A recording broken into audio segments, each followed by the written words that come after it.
can't hear Julius. Oops. Wow, we have two technical issues in the span of 2 minutes. Hey everyone, welcome to GDG Singapore's second round of Project Rework. We are super excited to have you all here today. There's supposed to be a music in the intro, but for some reason, some of the... What? See, there's something wrong. So anyway, so we're gonna have Chris Haag today in our event. As you all might know, in our advertisement, he's the VP of Engineering at Salesforce. But before that, we'll pass it on to Jasin to share a bit about Google Developer Space. Yep. Thanks, Julius. Thanks everyone for joining us. I see a lot of comments saying good morning to all of us already. Yeah, we hope everyone is having a great Saturday as well. And I'm Jiaxing from the Google Developer Relations team. So before we begin today's session organized by GDG Singapore, let me just briefly introduce what Google Developer Space does. So we are a platform for developers and startups from around the region to learn and connect with one another.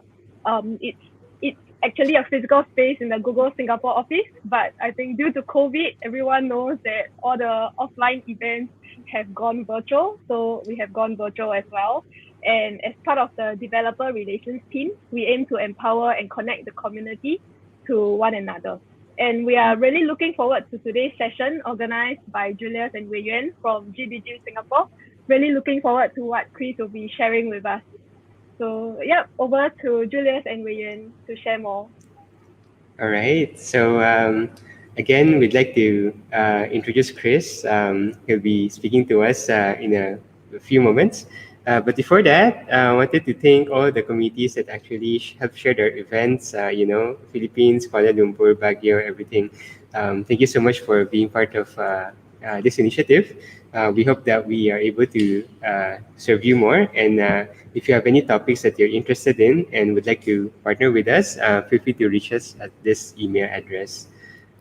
Likewise, we love followers. More followers makes us more happy. So if you haven't subscribed yet or followed us in Facebook, please do so. We look forward to talk to you and interact with you more.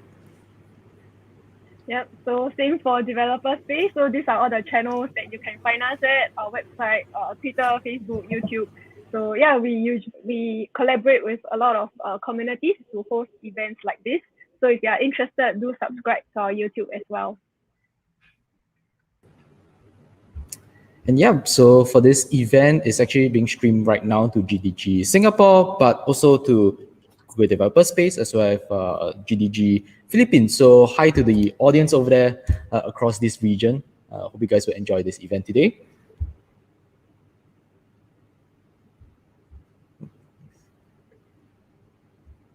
And in the coming month, we have events, very exciting events that are coming up. So definitely look out for our different social channels for more updates. We're going to have Prasad, who's going to be speaking with us in terms of his topic, lessons learned from Google People Operations team in terms of working better together. So very exciting topic. Definitely look out for the updates on that one and also the date of the event itself, 20th of March. And yeah, in March is going to be a whole range of celebrations in regards to IWD. I think for Google Developer Space as well, they're going to have many different events celebrating this hallmark event itself. And we're going to have a couple of events with very interesting speakers who are going to be sharing with us their experiences in regards to their workplace and their leadership experiences related to our current event string of events such as the one we have today as well. So definitely look out for that. So in April, more in March and April period actually. Yeah. So give more updates on that in our social in time to come. And for some of you who would have been with us for the good half of last year, we do have seen more of our events where we actually invited Bruce from Netflix to speak with us in terms of his leadership experiences in his company. And we're very excited to have him back again, for a second iteration, a different topic this time. So definitely look out for that. This is going to happen on the 17th of April, coming in 2 months from now. And as always, we are always very, very excited to have, new speakers step up from a community to share about their experiences, be it, something they have done at work that you want to share with all of us, or be it it's a side project that you're doing, it's something that no one has done before. We really want to put you in the limelight, get you your voice out there, share the knowledge with everyone else. So if you are interested, do sign up at this link over here. This shortened link bit.ly GDG SGCFP. Okay, and we'll get back to you as soon as possible. And as always, for all events that we host, it's always better, to have sponsors. They allow us to do more things, get more resources to deliver, get our more speakers from different regions as well, and also to be able to do more things. So yes, thanks to our sponsor for this event, Harbor. So Harbor, I think for some of you all might know that the company has been sponsoring us for a couple of events since I think in December or early November of last year. So we're very happy to have them join us again in terms of bringing forth this event to all of you. And without further ado, I think let's shift the attention over to our speaker for today. So welcome, Chris. Thank you. I am very excited to virtually be here. Awesome. So I think let's get started. Great. Well, let me first just remind everyone that you can ask questions through the live stream. Do know that there's about a 30-second delay between when you put the question in and when we're able to see it. And also know that our plan is to take your questions as we go. Feel free to put them in. And then when I finish the prepared part of my content, we will go through the questions, as many as we can. All right.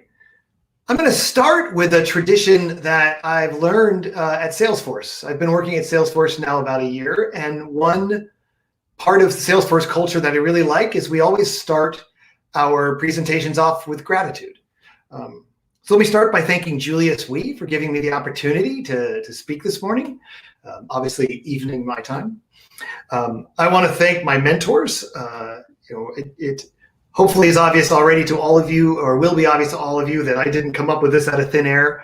I am indebted to many a mentor over the years. And then lastly, I want to thank you. This content all exists as a blog post I wrote on Medium, and I have never tried to present it as a presentation.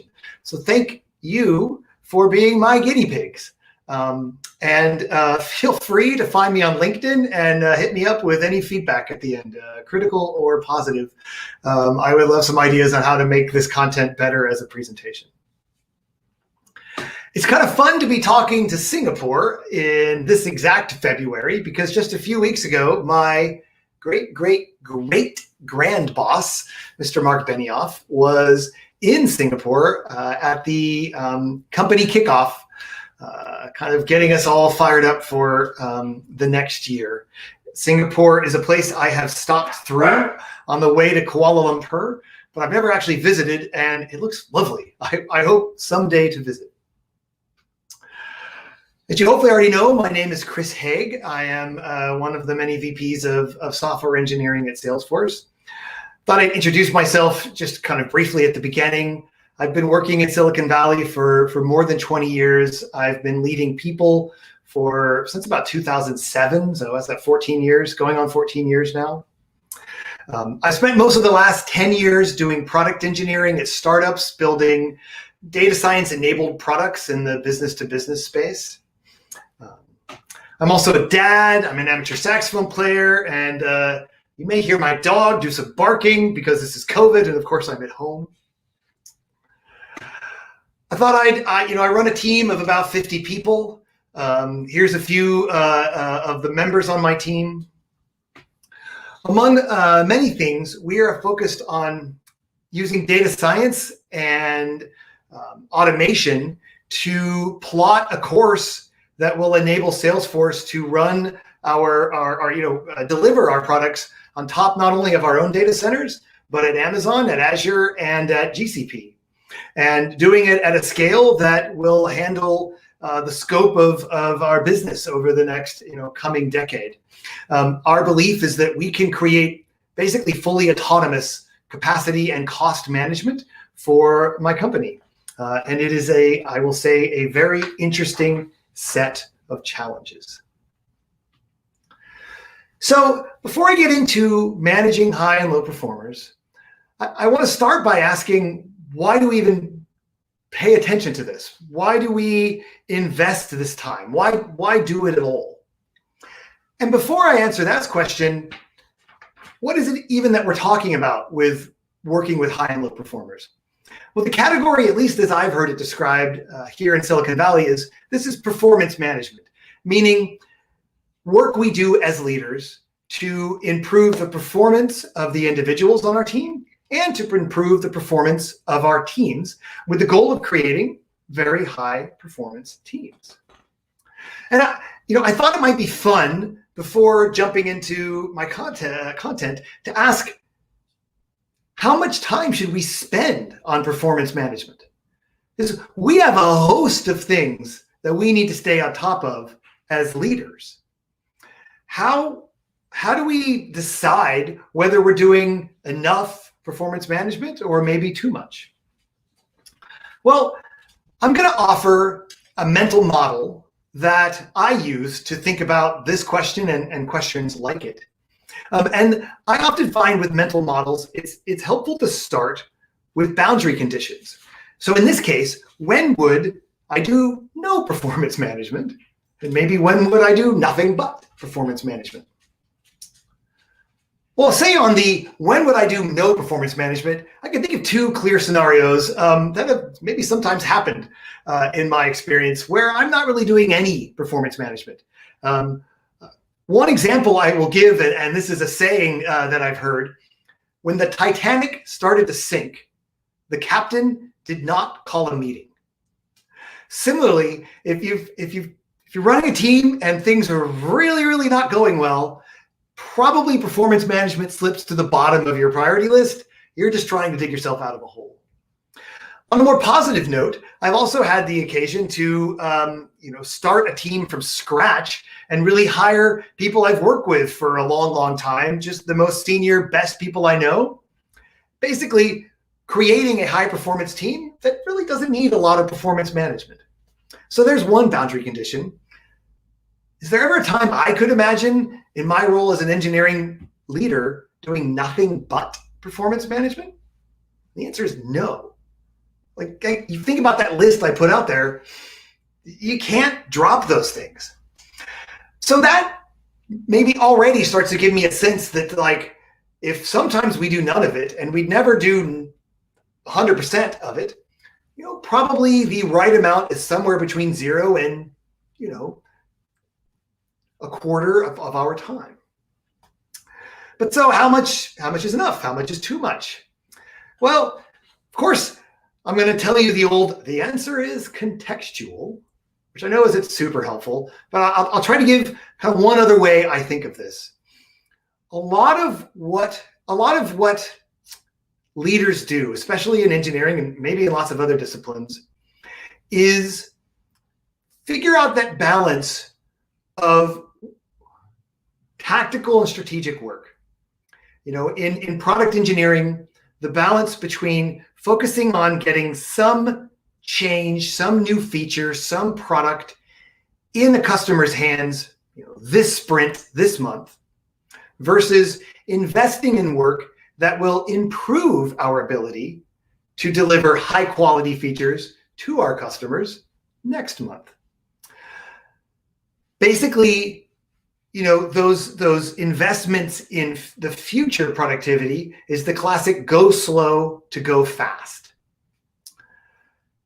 In my experience, most of us tend to err on the side of doing too much to get, this sprint, this month's features out the door, and not enough time preparing to get faster and higher quality in the future. So while I can't tell you how much time you should be spending performance managing, I'm going to guess, those of you who are already people leaders, in my experience, you're probably not doing enough of it.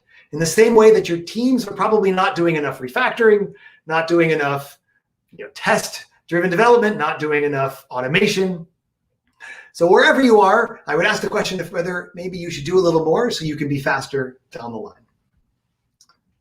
All right, let's get to the content. The first question becomes, why do we even need to worry about high performers, right? Like, they're high performers. They're already killing it. Maybe we could just fire and forget and not worry about it. And I will say, it's easy to get the temptation of saying, why can't they all be high performers? Fortunately, honestly, if they were all high performers, companies wouldn't really need us as much. So maybe it's good that they're not all high performers. It also raises the question, how do we know that they are high performers? Well, let's talk about that for a little bit. First off, experience helps. The more time you spend in this profession, the more time you spend leading people, you will find that you develop an intuitive sense of who's high performing and who isn't. Unfortunately, that's not good enough. You need to have some specific reasons for why you believe your high performers are high performing, both to coach them, because you need specifics, but also, most places you work will have a somewhat structured promotion process, and it's not going to really fly to go and say, I just feel that they're high performers. Well, so all right, how do we do this? Well, let's talk about having a mental model, some framework for thinking this through. First off, performance is always going to be relative to the level of the employee. Obviously, our expectations for a new college grad or a high-performing new college grad are going to be very different than our expectations for a senior engineer who is high-performing. So what I recommend, if you haven't already done this, and if you're at a startup, you may not have, carve out the time, get your team together, and as a group, think through what makes us unique. What is unique about this group of people, and what is unique about the mission we're on as a company? And what does that say about what we value as an engineering team? And what are the specific skills, both technical and soft skills, that we want to have as a team? Just doing this exercise is admittedly taking you away from delivering product, but go slow to go fast. This exercise will have immediate benefits. It will let all of your existing team members kind of self-assess. Where could they grow? Where could they learn from their colleagues? You can also use it in recruiting. Once you've got all this written down, your job descriptions get a lot easier. And during interviews, having this written down is a great way to structure your interview process so you make sure you don't duplicate questions and technical areas, but also make sure you cover them all.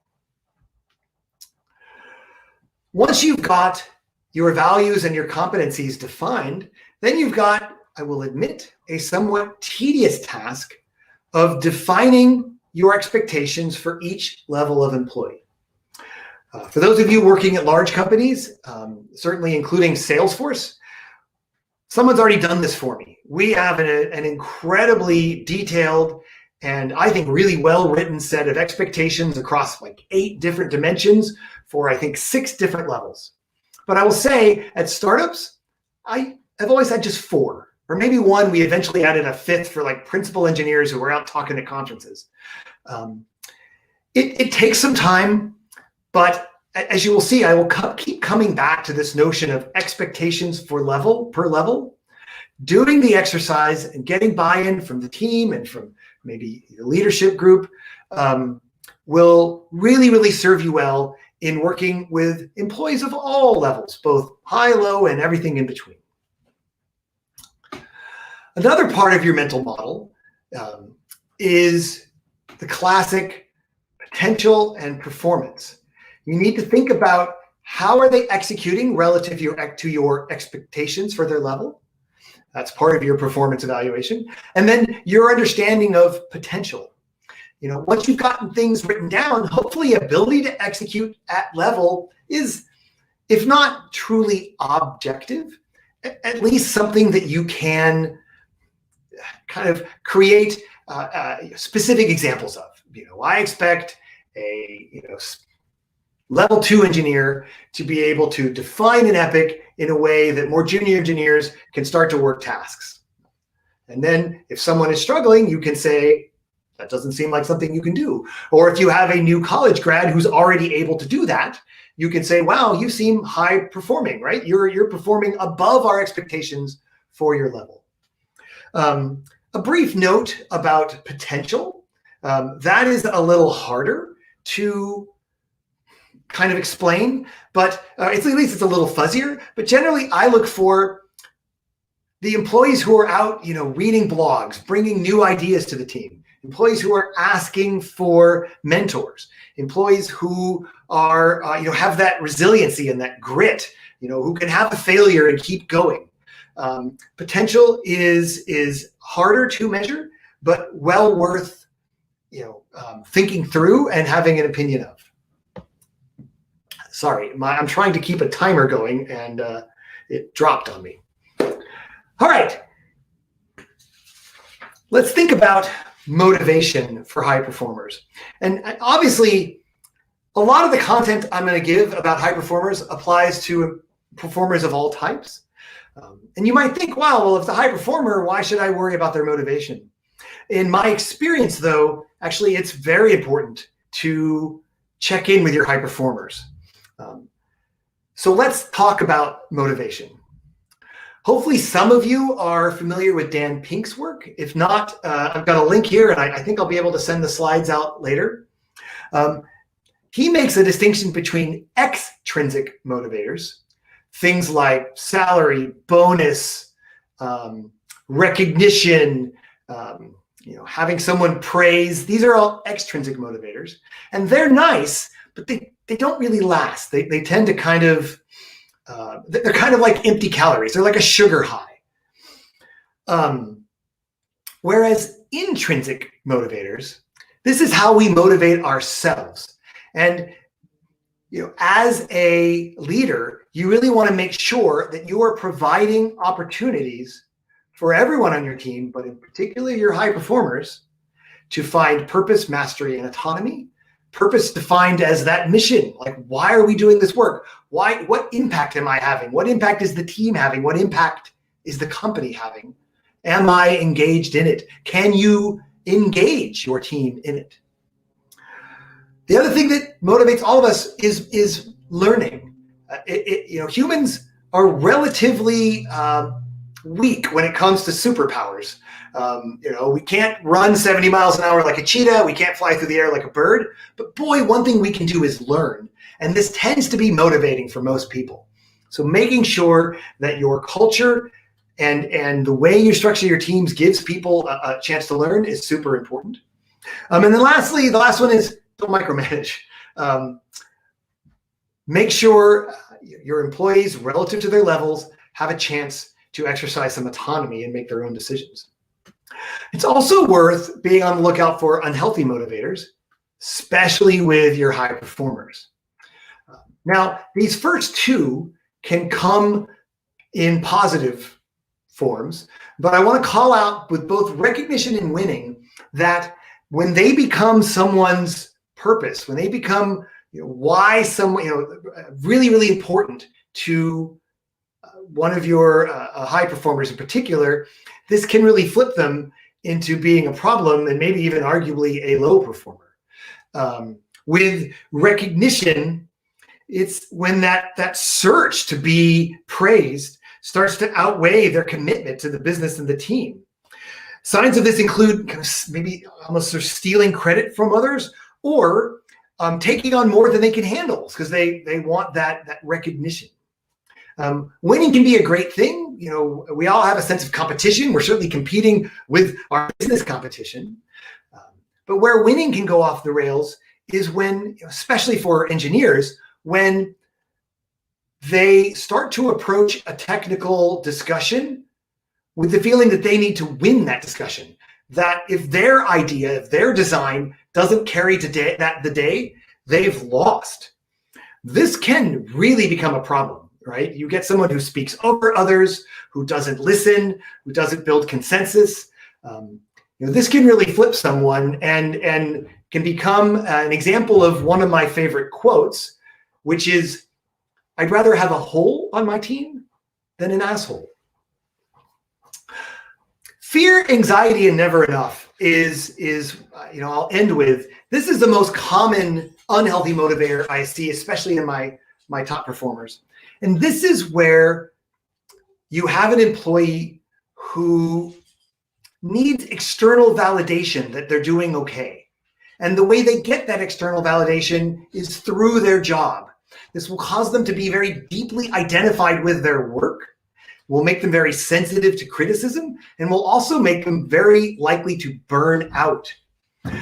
These type of high performers will often leave you because they'll set themselves up in a situation where they can't keep up with all of their commitments. They feel burnt out. They feel like they're letting people down. They get a job offer, they leave because they think the grass is going to be greener. But what do you know? They will go to that new job and they will recreate the same situation that they were in at your job. As their manager, you want to try to identify this and help them see that their personal value isn't necessarily tied to those outcomes. You'll need to reassure them and help them find, a different sense of ideally intrinsic. You'll notice that these unhealthy motivators are all extrinsic, a more healthy intrinsic motivation. And then just briefly on the high performers, here are some common challenges that I have seen with my high performers. They often have been they've been so good, so talented that they have not had to learn to prioritize till they reach a certain level in their career. They tend to not to like to say no. Again, back to that fear anxiety approach to our work. So you need to teach them how to prioritize and teach them to be comfortable and indeed teach them the importance of saying no. Do not let them get bored. They'll leave you in a heartbeat. Lastly, you do want to recognize them. I know I've said that's extrinsic, and it is, but especially with high performers, they want to know that you recognize that they're high performing. So, this is where actually some intrinsic motivators are super useful. Spot bonuses, stock grants, just company recognition. If your CEO has some kind of thing where they recognize employees every quarter, this is a great way. Make sure that your high performers know that you recognize what they are bringing and that they are appreciated. All right, let's move on to managing low performers. Let me just start by saying none of us want to do this. I mean, unless, I guess some percentage of the population has some sort of psychopathic tendency, but for all of us who don't suffer from that disorder, managing low performers is really hard. And a lot of this talk will be about what to do when you have to give up on someone. And the reason I structure this talk on that is that managing someone out is the worst part of the job, and it's something none of us want to do. And so I really feel like it's important to talk about it and learn from each other and try to learn how to get through it. But I want to first acknowledge that none of us want to do this, and everyone that I hire, everyone that I work with, will avoid this as much as possible. But you don't want to avoid it completely, because if you're running a team long enough, it's going to happen. You're going to need to let somebody go. And if you are the type of leader who never does that, you're going to find that that's an anti-pattern and will have negative consequences for your team, your company, and your own career. And in some cases, for the person that you're the low performer themselves. One of my favorite interview questions is to try to get at, does this manager of engineering have a structured approach to this very vexing question? And I will tell you, when I ask this question, most times the answer I get is pretty much made up on the spot. So I would encourage you, those of you who are in leadership or are thinking of moving towards leadership, to start to think about this. And of course, a lot of the rest of this presentation is giving you a way to think about it. And as always, I like a mental model, and I start with a boundary condition. I have worked at companies where you basically have to do something criminal or be verbally abusive or be completely derelict in your duties to ever risk being fired. If that's one boundary condition here, the other might be Netflix. Famously, they at least have had in the past a approach to performance management, which is basically good enough is goodbye. I will say I'm not comfortable with either of these. They feel a little extreme. So the questions become, how do we find that kind of middle path? How do we find that middle road?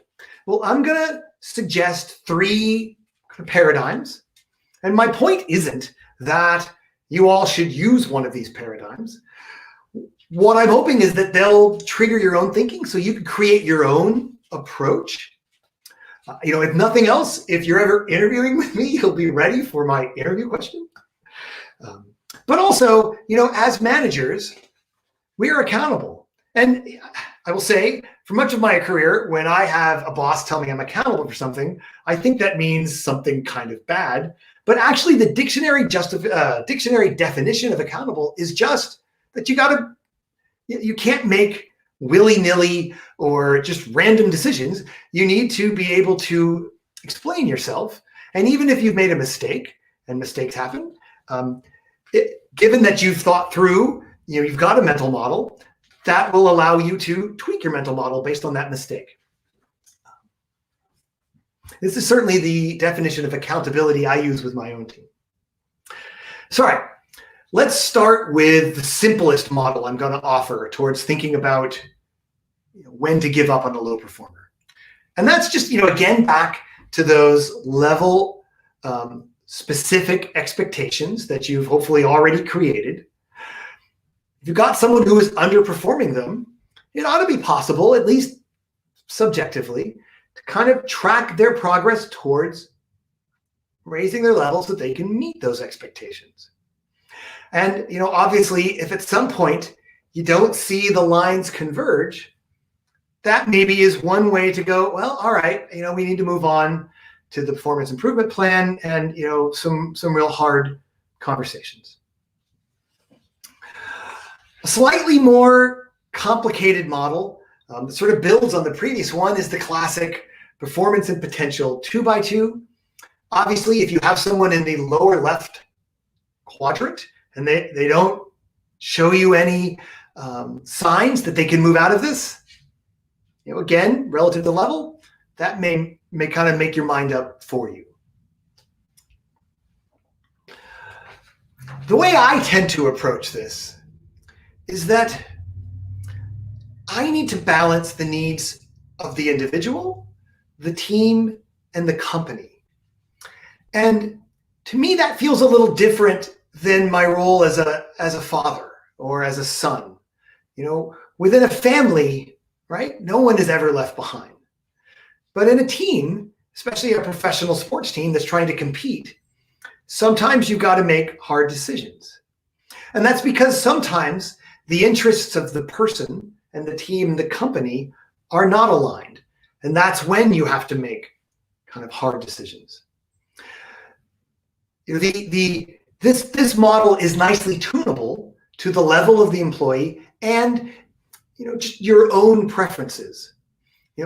Obviously, one way you can think about this is if someone is just consistently dragging down the performance of the team, and again, with coaching, with help, with mentors, you don't see that they're on a trend towards at least adequate performance that doesn't decrease the overall team's ability to execute, that maybe is a time to shift gears.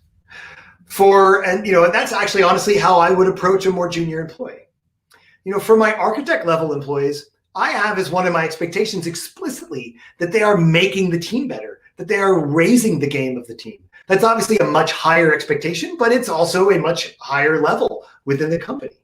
And if I have an architect who is not able to, communicate well and build consensus and teach and mentor, that may lead to some challenging conversations with that architect. Another kind of tweak on this comes from American baseball, although for all I know, other sports are tracking a similar metric. In baseball, they actually track if I were to go on the open market and just hire a veteran, what would their likely impact on hits per game and errors and catches? Especially if you're in a team that's growing, you probably have a sense of like whether the performance of one of your existing, let's say 3 or 4 year past college employees, how that might map to what would happen if you were to go hire someone just from externally. And if your conclusion is that external person would just be a clearly stronger performer, again, that's just a great place to start a conversation with that struggling employee. We're all, especially now, part of a global competition for jobs, and you're not doing them any favors if you don't let them know, hey dude, it feels to me like if I were to go hire a replacement, they would come in able to do some of the things that you're struggling with. How can we support you to raise your game? All right, couple last things. My second to last slide comes from a wonderful book that I will recommend to all of you called Radical Candor. And from my own experience, you will find, even after you've used your framework and you've said, you know what, I got to shift to managing this person out, you will make excuses to not fire them. I'll talk through my version of 4 of these. And these are all excuses I've heard from people, peers of mine or managers on my own team. Excuse me. The first one is that you're always like, they're got to get better. There's that one thing they do really well, or, that one person says really nice things about them. I would encourage you in this case, go back to those expectations, be honest with yourself and the employee. Like, don't let the notion that they'll get there somewhere talk you out of doing the right thing for the team and the company. And as I've said earlier, you're not really doing the employee any favors either. They need to know this. They need to know this feedback. Probably one of the most common I hear from managers I work with is, well, yes, Joe is a low performer, but it's better than not having anybody. This one I really disagree with.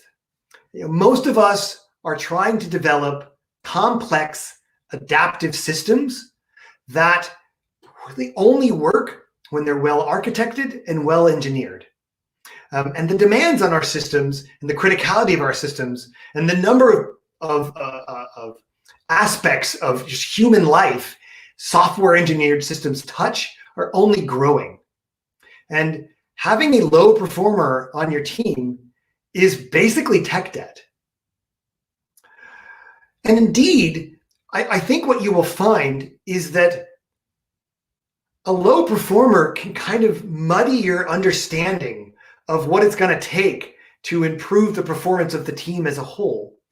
And whereas working through the performance improvement plan and having a hole on your team is actually clarifying. It will help you understand what you really need, what skills, what level. Don't let someone's better than nobody talk you out of this. Sometimes what a low performer needs is a new role, right? They're just in the wrong role. And that can be a wonderful outcome. That can be one of those times when we have a really positive ending working with a low performer. Just be on the lookout for someone who's constantly changing roles. That's an anti-pattern, and don't be the manager that passes this person on, right? And then another common concern that I hear and that I've had is that, well, if I fire somebody, it's going to freak everybody out. It's going to be bad for morale. Well, I will tell you my own experience. Assuming you've done this in a structured way, you've invested in this low performer, you've given them every benefit of the doubt. My experience is that literally the opposite of this this is true. The feedback I get from my team has almost universally been, thank you. I like working at a company that has high standards, and I like being on a high performing team. I'll finish with, make sure you acknowledge to yourself, as Mark Andreessen said, the hard thing about hard things. This is one of the hard things. You need to be intentional about processing your own emotions, because you're going to have them. And if you don't give yourself the headspace, if you don't take time to meditate or exercise or take your dogs for a walk or do your hobby or I don't know, have a glass of wine in the evening and talk it over with a friend or your spouse, you're going to find that your job is much harder and that you could burn out. And also you'll find that it's harder to have compassion. And you want to find a place to acknowledge that while, even though this person maybe isn't right for your team, they are still a valuable human. And we should have compassion for them. And that is my last slide. I'm really looking forward to your questions, and I want to thank you so much for giving me this opportunity. Super cool. Thank you so much, Chris. That's a very insightful talk as always. And we see a bunch of comments actually from the live audience. We have some people who are actually some familiar names actually. Hello Virginie. Hello Coach Rai, Guan. Hello Kang, and a few others that we might have missed.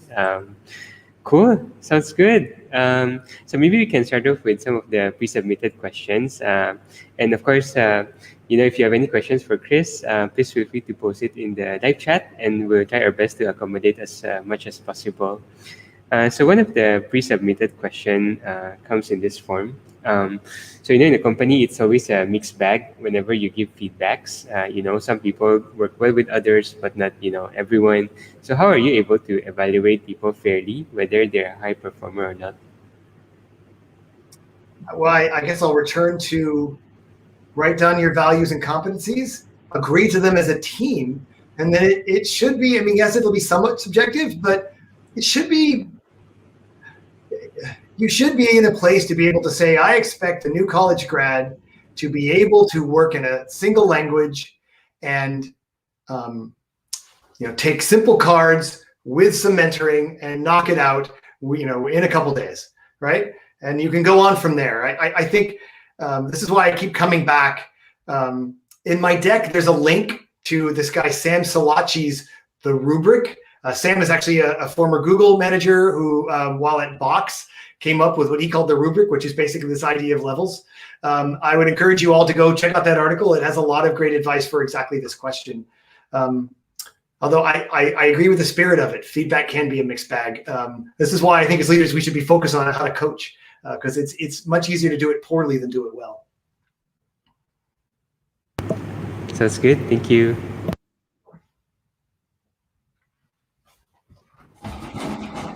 Okay, we have some questions from the audience. So let me display them on the screen. So we have this one question from Invi99. His question is about, so what would you say about the case where management, for example, a people manager who actually subordinates the low performance instead?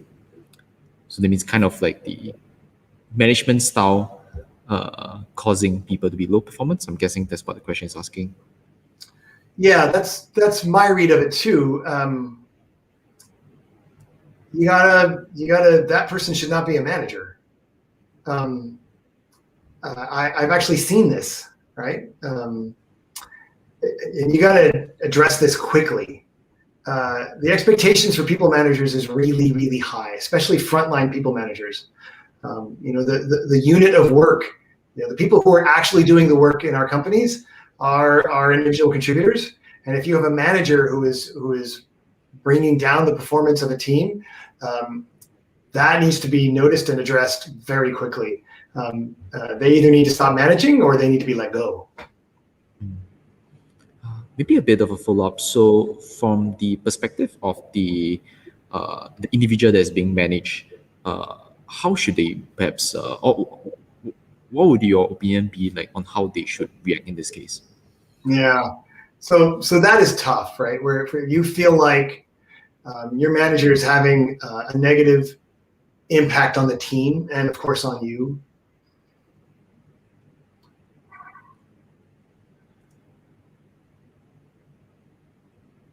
It's obviously a very delicate situation. I would encourage someone in this situation to just acknowledge that this sucks and they've got to feel some emotion about it. You got to process that, because you're going to want to start to have some conversations that are not emotional. Because if you are perceived as emotional when trying to make the point you're trying to make here, it will diminish your ability to get your point across. So hopefully, you can work through these natural emotions and then start to say, well, what can I objectively say? Was there a management change and the team measurably stopped performing in some way? Or have good people quit? Or, I mean, in some ways this could be like mutiny on the bounty. But, you may want to sound out some of your colleagues and see if there is a consensus about this person, right? But again, don't appear to be doing a mutiny. Try to keep it, oriented on the business, oriented on the outcomes, oriented on engineering velocity and quality, and try, if you can, first try to give some feedback to the manager. I know this is super scary, but if you can make the feedback real, as sort of calm and kind of specific as possible. When you do this, it creates a sense of fear, and I feel like you're not getting the best ideas. Right? When you ask us to do more than we can handle, we get stretched too thin, and we start dropping balls. Shouldn't we follow the agile precept of one sprint goal per sprint?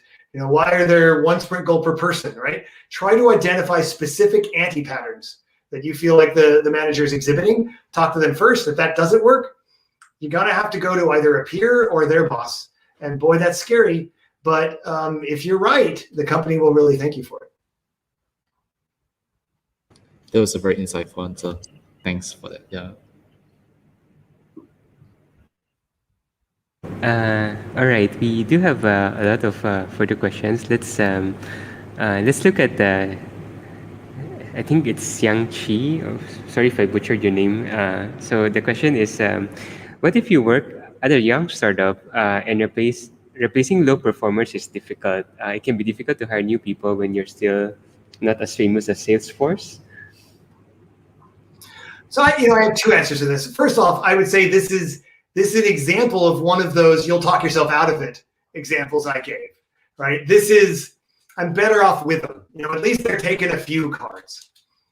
I mean, and obviously, there's some contextuality here. But I will say, if they truly are a low performer, you are better off firing them, especially as a small company. You are being performance managed by the venture capital firms. You're being performance managed by the market. If you're really a tiny startup, you don't really have time to be coaching up a low performer. And they're just going to create tech debt and slow you down. So think long and hard about whether the few cards they're knocking out and the quality of the cards they're knocking out each sprint are really worth keeping them around for. Now, recruiting as a startup is something I spent the last 10 years doing. And I will tell you, I never pulled anyone out of Google until I got to Salesforce. It is so hard to compete against FANG. And hell, Salesforce isn't even part of FANG, and I couldn't compete with Salesforce. But I did.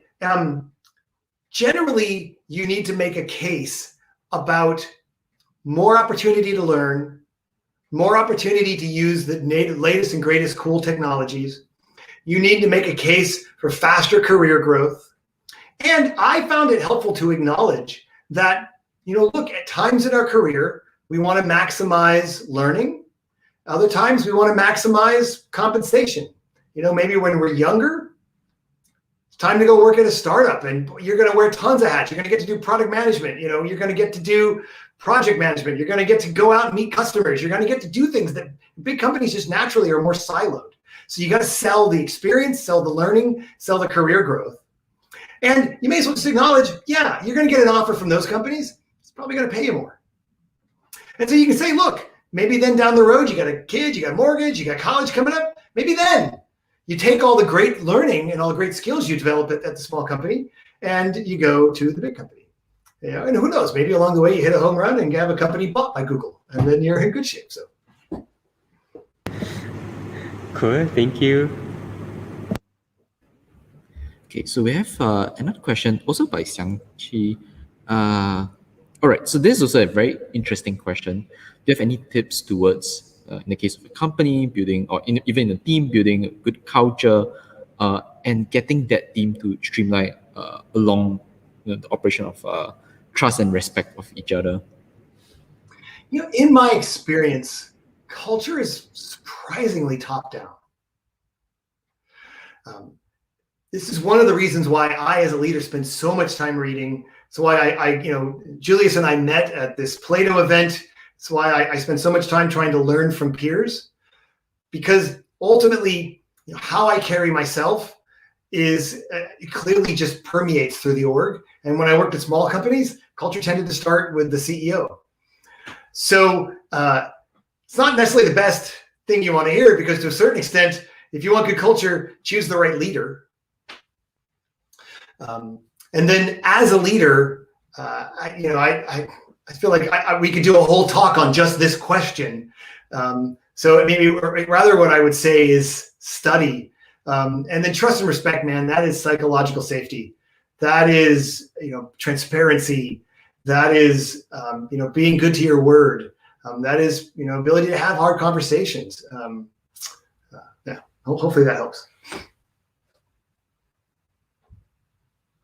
Okay, let's move on to another question. Okay, so this is actually a callback to your discussion, your sharing from earlier on.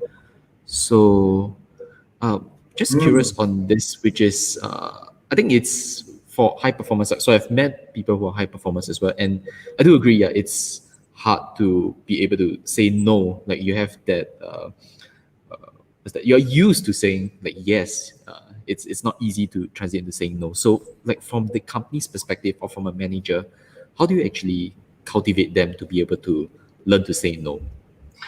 By complete coincidence, in one of my one-on-ones this week, I was having this exact conversation with a high-performing manager on my team.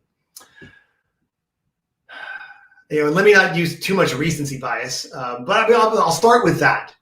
In this person's case, I was able to take a non-directive approach.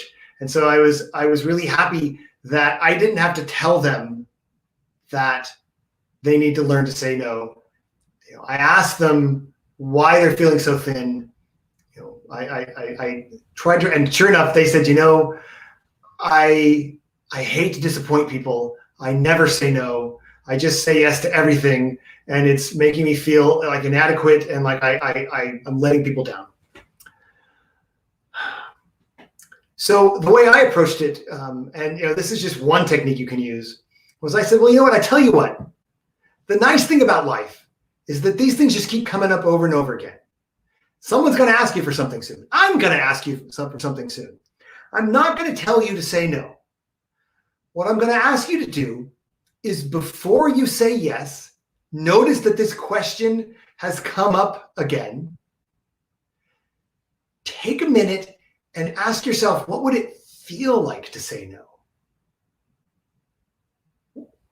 What are the fears? What are the concerns? What little sting do you get? And then lean into that. Before you say yes, you're probably going to say yes. It's fine to say yes. but just use this as an opportunity for self-knowledge. What are you scared of? What's your negative prediction? What do you imagine will happen if you say no? I would counter that coaching with also, you cannot succeed in this business without learning to say no. I would argue it is one of the most important skills. You are going to say no to more things than you say yes to. Indeed, part of what gets leaders ahead is figuring out what to prioritize and what to push to the side.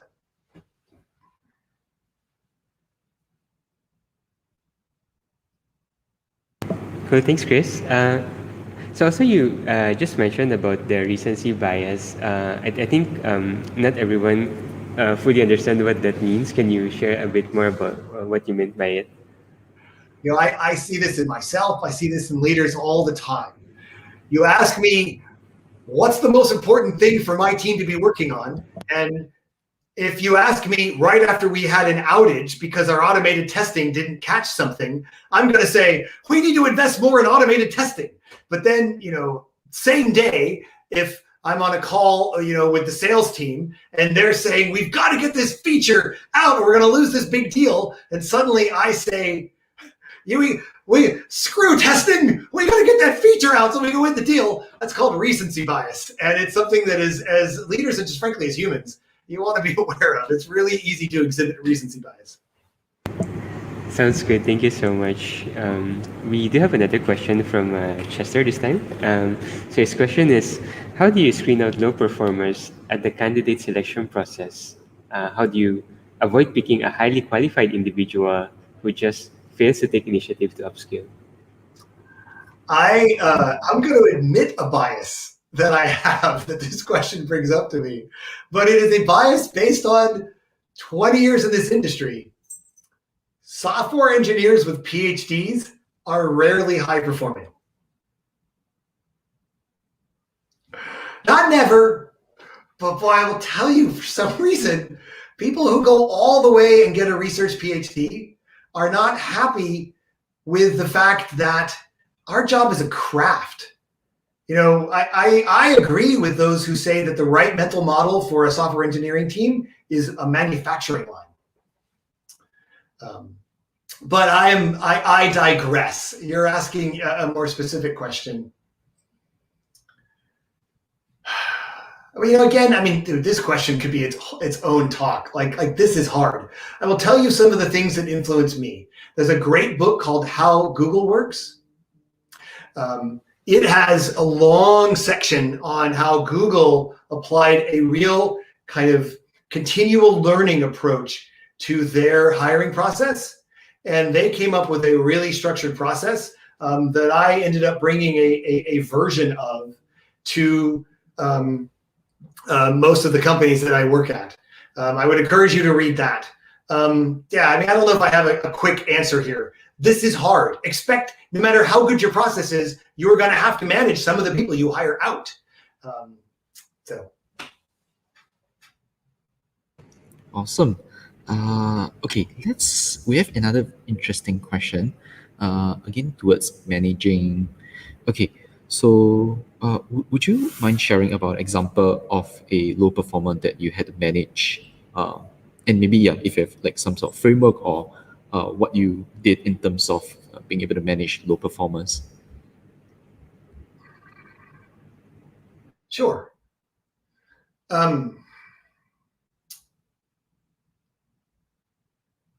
So, all right, we'll say, what's a name that nobody has anymore? Mortimer. We'll say I had an employee named Mortimer. Morty. Morty and I were working together. You know, one example would be, you know, someone I had who sort of consistently would get their work done, but anytime anyone had to interact with them, it went poorly. You know, they came away feeling attacked or diminished. got to where people didn't want to interact with him. There's a stereotype of the kind of grumpy software developer. The truth is, what we do is a form of collaborative knowledge work. Yeah, it is always the case. If you can get a task done with a single person, you should do that. It's always, as soon as you add another person, you have, overhead. You have shared context.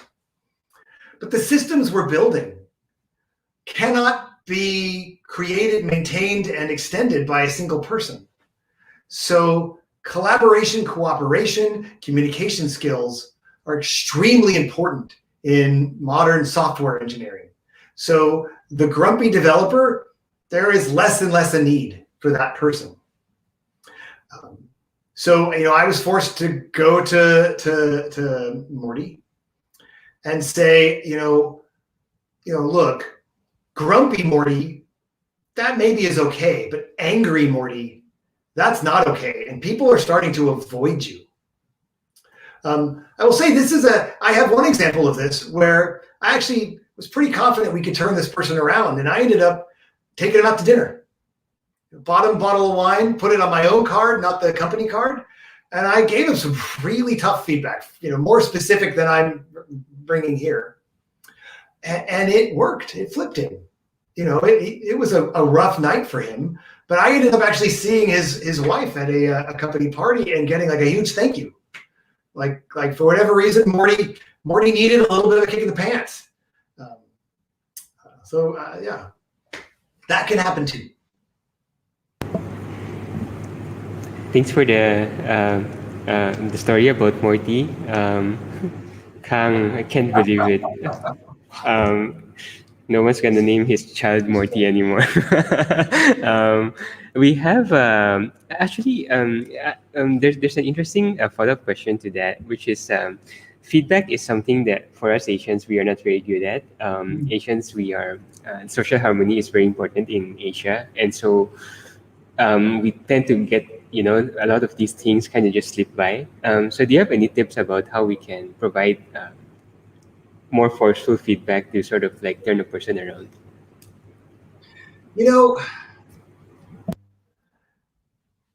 I have a personality type that's called anxiously attached, which means I really fear disconnection. I really fear anything I might do that might cause someone to not like me.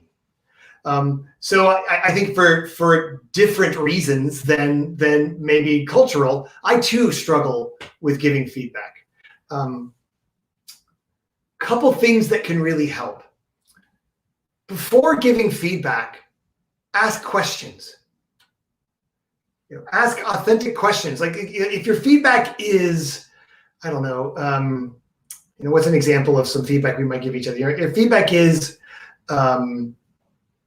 sometimes I get lost in your explanation and I don't understand the point you're making. Ideally, there's a notion in leadership of a coachable moment. If that's your feedback, right? That you have these long meandering explanations and I lose track, especially if this happened publicly in a meeting, wait till you're one-on-one or when you're one-on-one. But rather than giving that feedback, I was lost. Say, could you help me understand, kind of the bullet point version of that? What was the kind of one or two things you wanted me to take away from that, right? That isn't even so much feedback as a request, as a question. And then if they say, well, I just meant X, Y, and Z, then I feel like you're already in a little bit safer place to make your next feedback, which was, well, my perception. And again, when you couch feedback as an I statement, by the way, this works in your personal relationships too. When you complain without criticizing, when you say, the first time you explained that, I just felt lost. I didn't understand. That second time was much clearer. Right? I think that lands. It also feels safer to say. You're not saying they're bad at communication. right? You're saying, I struggle to understand. There's a wonderful thing called the Gottman Institute that has relationship advice, and a ton of it applies at work. By the way, I recommend it to you. Super awesome. Thank you so much. I think to kind of add to that also, Bowen had a somewhat similar question. So when measuring potential, right, how do you avoid it being a self-fulfilling prophecy for the employee's future in the company? I think what you're asking here is, or maybe I'll put this as a statement. If we invest more in our high performers, don't we guarantee they do better? Right? Yep.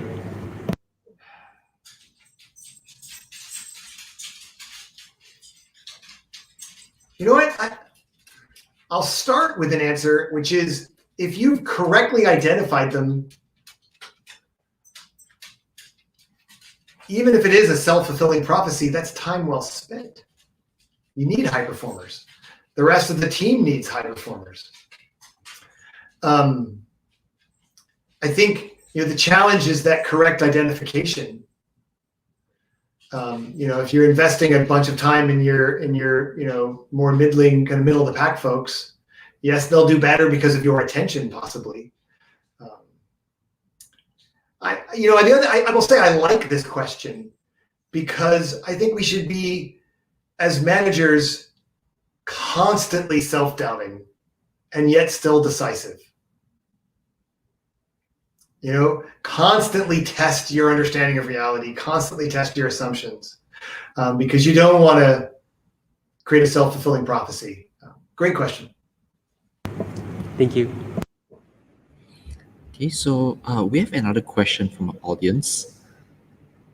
Right, so this is also another very interesting question, touching on, I think, something that's probably a bit more realistic, or more realistic situation, in terms of how much time would you put towards gauging, whether a person is considered a high or low performer, because it's not a binary decision. People can be mostly in the middle as well. And how much time would you give in terms of assessing them as a low performer before you manage them out? Well, I mean, the time question is contextual, but I didn't include everything that goes into managing low performers. And one thing that I didn't include is that if you have identified someone as a low performer, you start by asking, what's going on? How are you doing? And even if you get everything's fine, see if you can triangulate. See if there's someone, an HR person or someone on the team that they trust. Double check. Because sometimes we hit snags in life. And if someone is struggling with performance because of a family situation, you want to know that, and you want to give them a chance to work through it. Just because we're running a professional sport team doesn't mean that they can't carry people for a while. So totally agree with this question. How much time I would give is contextual. And if there is a challenge, a personal challenge, that would absolutely change how long I would give them. Super cool. Thank you so much, Chris. I have a different question. I guess kind of follow up to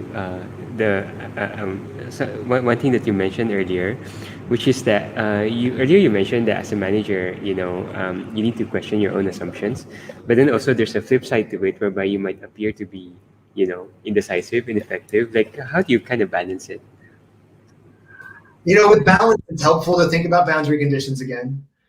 I really like a thing I learned years and years ago, this notion of disagree and commit, which is you get a group together, everybody has strong opinions, you make your best decision if necessary. Sometimes an architect or a manager has to break a tie and say, here's what we're going to do. And then everyone needs to just disagree and commit to the plan of action. And I feel like I use that with myself. Give myself a chance to be indecisive, to have doubt, to look at things from multiple sides, and then make a decision. Disagree and commit with myself. It is a balance. I will say I probably err on the side of vulnerability. I admit to my team that I am indecisive, that this could go both ways. I think we need to try this. One thing that helps me be decisive, though, is to say, look, we need to be continually learning. And that means this decision isn't forever. Let's test this decision. If you disagree with it, the best thing you can do is to commit to it and help us figure out that it's wrong. Bring data, right? We will reevaluate. Thanks for the answer. So, okay, I have another related question, or somewhat related in terms of the message of learning, and also related to one of the earlier questions in terms of being able to develop performers. So, in this question, in companies, we see senior junior pairing as buddies. That's one of the ways to keep that stream of experience going from top to bottom.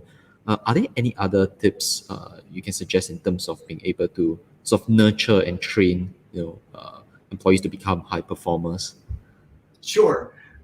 First off, I want to say pair programming is something I think I really value. I think it creates better systems. You can do fewer pull request reviews because you already have two eyes on everything.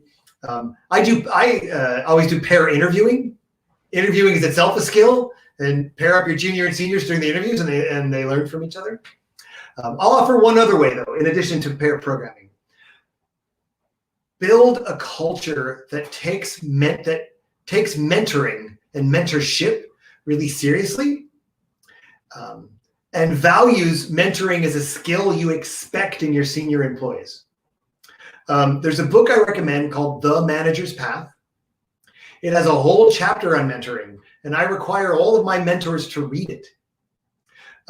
When we have a new hire on my team, I tell the new hire and the mentor that for the first 5 to 6 weeks of that new hire's career, the mentor's number one outcome is the success of the new hire, above anything else on their plate. Again, go slow to go fast. Getting someone off to a bad start is terrible. It causes problems. It can derail someone's career at that company. Getting someone off to a good start is just compound interest. It's just going to make you better and better and better. So get your mentors together. You have communities of practice around mentorship. Talk about what makes a good mentor. Get people to bring in ideas and challenges. Mentoring should not be just an afterthought. It should be something you take very, very seriously.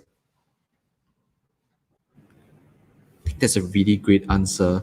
I have a slight follow-up for that question. In terms of, let's say within your organization, within your teams, how do you highlight, or rather basically pick out people who you feel would become great mentors? I know you mentioned about getting the different mentors together and get them to discuss and understand whether the strategies are going well. But in the case of before that, how do you find out if someone has actually the ability, to be able to step into that role? So back to my earlier answer about we do collaborative knowledge work.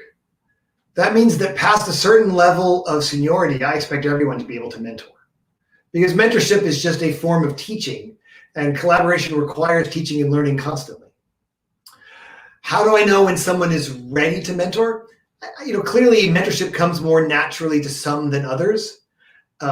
Certainly, people who are more confident, kind of holding forth or dominating a meeting probably find mentorship easier than others. But it's really important to find those introverted types and cultivate them as mentors too, so they can mentor introverted types. How do I know when someone's ready? I don't know if I have a great answer off the top of my head for that. To a certain extent, as someone is getting more senior, in my rubric or in my levels, is that they're starting to teach. They're starting to help. So you should see this ahead of when they're, before someone is declared an official mentor, they should already be doing it unofficially as they get more senior. So you should be looking for this, from the get-go, I would argue. Okay, so okay, we have another question here, but so the tone of it will be slightly different, but I think more in tune with actually most of our audience today. Okay, so let me bring the question out.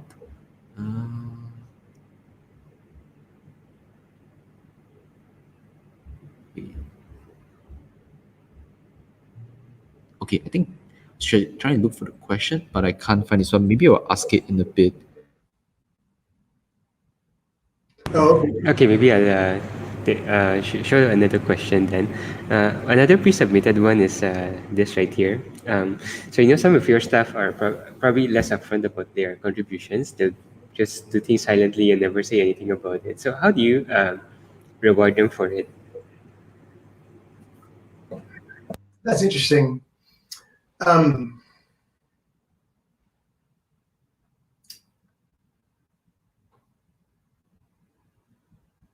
Assuming that these folks are on a Scrum team and we're following some form of Scrum, Kanban, or Scrumban, they're, even if they're not the type to trumpet their own accomplishments, their work should be measurable. You should be able to see that they're taking cards and knocking things out. I take this question to mean, what about people who kind of work in the shadows or work in the background and do important work? I'm going to challenge that a little bit. Again, we do collaborative knowledge work. Past a certain level of seniority, you need to be able to be upfront about your contributions because you're working as part of a giant interdependent system. And if people don't know about the work you're doing, they can't respond to it, cooperate, and collaborate with you. Unfortunately, visibility, especially in larger companies, is not really optional. So if you are the type to work in the shadows, I will suggest that is a little bit career limiting. Doesn't necessarily mean you're a low performer, but it may hold you back from reaching certain levels where we've got to start to stitch the whole system together to create valuable customer outcomes. Yeah, that makes sense. Thank you so much.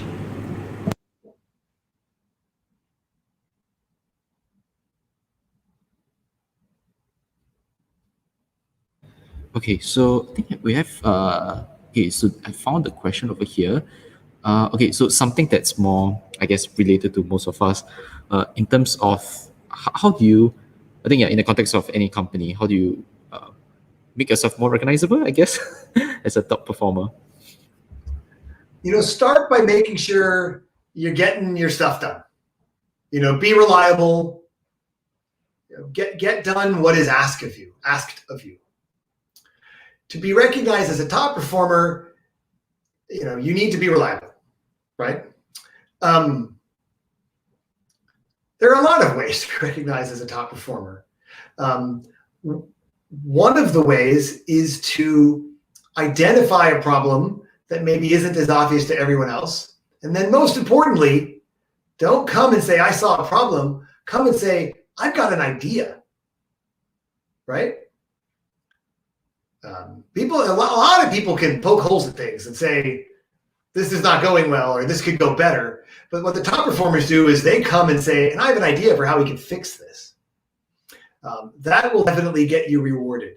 And by the way, that isn't always technical, right? You could go to your Scrum Master and go to your team and say, hey, in the retro, I identify this approach that I think is kind of holding us back for this and this reason. Let's try something new and try to help your team become higher performing. I have a colleague here who says every opportunity, challenge, and problem will be addressed through some combination of people, process, and tech. One thing high performers do is start to realize not every problem can be solved with better code. You've also got to address the system, the process, and the people. Help people level up.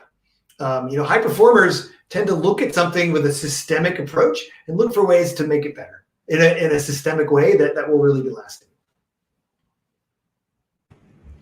That's a really awesome answer. Okay, maybe kind of as a follow-up for that question, or somewhat in a similar light, be for individual as well. And I think since both you and also Julius, I think you all mentioned about your connection with Plato, so I guess this is also a little bit of a connection to that in terms of being able to find like how should I go around finding a mentor and to become a better contributor within the company that I'm at. So my first mentors were former bosses. I just kept in touch with the ones that I liked, cultivated that relationship. And even if it was just once a year, see if we get together for breakfast, did it on their time, get together for lunch. I also look for opportunities to go to conferences, which I know is no longer a thing, but in the before times, we used to actually go to conferences, and I would sometimes, there's this one guy that I have as a mentor that I literally he was having a hallway conversation about a topic I was super interested in, and I listened in, I asked him questions, and got to know him and looked him up on LinkedIn and said hi, and he ended up being kind enough to let me come down to Netflix and have lunch with him and ask him questions. And I will say I'm fortunate to count him as a mentor too. I will say this is hard. It's really scary to ask someone to be a mentor. Surprisingly though, most people are super flattered. So one thing I like about Plato is that it's almost like Tinder for finding a mentor. You can be like, I'll try how much I heard. I want to try, right? And they let you and it's all you can eat till you find that person that you click with. So if you can convince your boss to sign up for Plato, that's another way to get yourself a mentor. Super cool. I think we're almost at the end already. So Waihao has a very interesting question. So the question is, any other books and resources that you would recommend to manage high and low performers? So many. And I don't know, is there a way to give this link? I actually keep this up to date as I read new things that I love. If there's some way to share that with everyone, I've already mentioned a bunch. The Manager's Path. I love The Fifth Discipline. I love everything by Gene Kim. So the Phoenix Project. I'm currently about halfway through the Unicorn Project, and I could not love it more. The book Accelerate is my Bible. I make everyone read it and read it again. I literally love this book by Marty Kagan so much about how to do good product that I keep it by my desk because I refer to it so often. So there's a few. Super cool. Thank you so much for the book recommendations. We'll be posting it in the live chat in a while. Awesome. All right. Wayne, do you want to take the last one? Okay, so we can take the last question. So this question is from someone that we know. Yes.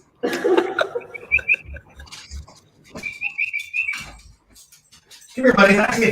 Come here. This is Bean. He is actually part Corgi, part Chihuahua. And he's very serious. And he likes to bark. He likes to bark at, he doesn't like big dogs, doesn't like puppies. He will bark at them. He likes properly sized dogs like him. So that's Bean. Leo, buddy, come here. This is my other dog. This is a Cavalier King Charles Spaniel who was too big to be sold. He did not meet the criteria for a proper King Charles. And he's very driven by food and cat poop and laps. And he just loves a snuggle.